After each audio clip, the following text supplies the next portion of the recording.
Friends, here we are going to discuss about Python operators. So the concepts are like, what is an operator and what are the different types of operators present in your Python scripting, right? Let me start that. See, basically, operators are the pillars for any language, not only your Python, okay?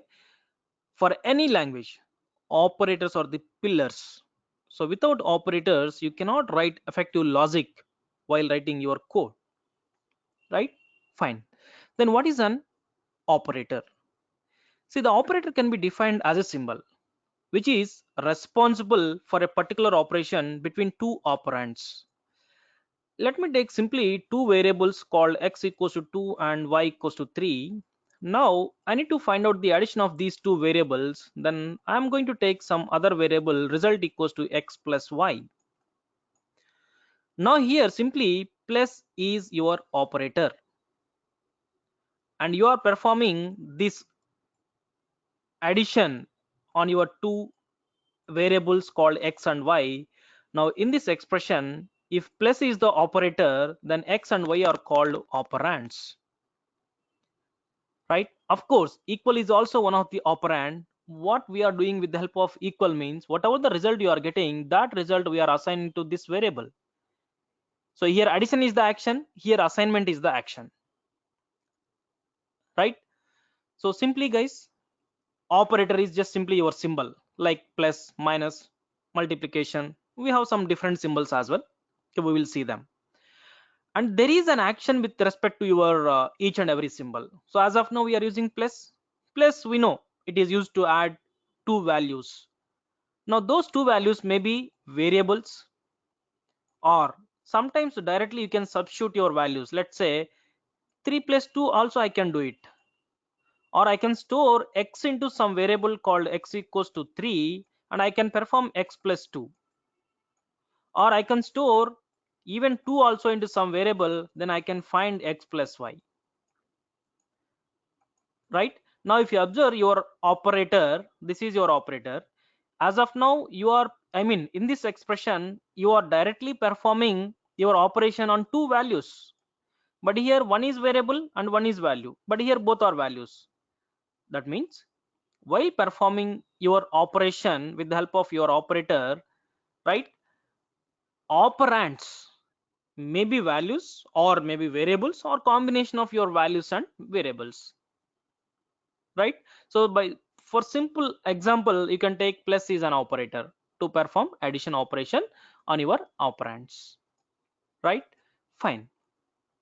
Now Python provides a variety of operators like, arithmetic operators, assignment operators, comparison operators, identity operators, membership operators, and then logical operators, and finally we have bitwise operators.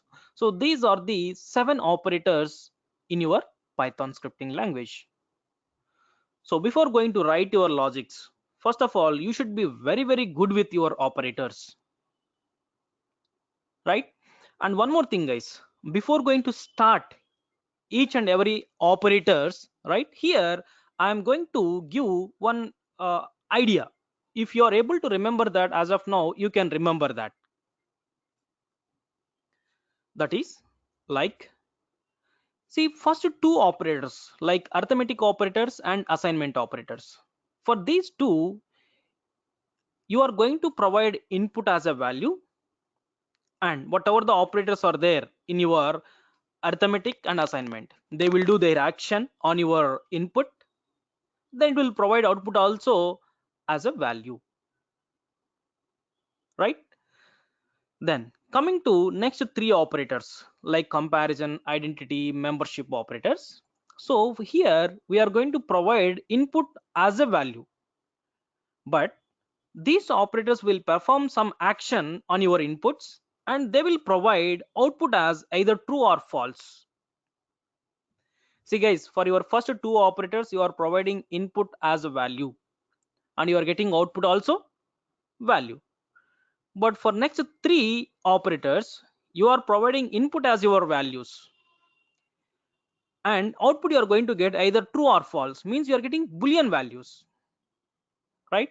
Then coming to logical operators, for these logical operators you are providing input as true or false, and also output you are getting either true or false. Then the last one is bitwise operators. See, in bitwise operators you are going to provide input as a value, and also you are getting output also value. I mean, both inputs and outputs are values, but while performing the operation on your given values by your bitwise, your data will be converted into bits or binary, and on that binary data logical operations will be performed. Then finally you are going to get your result as a value, right? So guys, for time being, if you are able to remember, just remember this structure so that it will be helpful while working with your operators, right? So simply remember that first inputs need first two operators. Input is a value and output also a value. Then for next three operators, input is some value, but output you're also getting some value, but that is purely a boolean data, that is true or false. Then for logical operators, input is boolean, output is also boolean data. Now for last one, bitwise operators, input and output both are values, but while performing the operation by your bitwise operators on your given values, right? So directly they don't do. What it will do is your data will be converted as a binary, and on that binary the logical operation will be performed on your inputs. Okay, so this will be helpful. If you are able to remember, you just try to remember this. Okay guys, thank you for watching this video.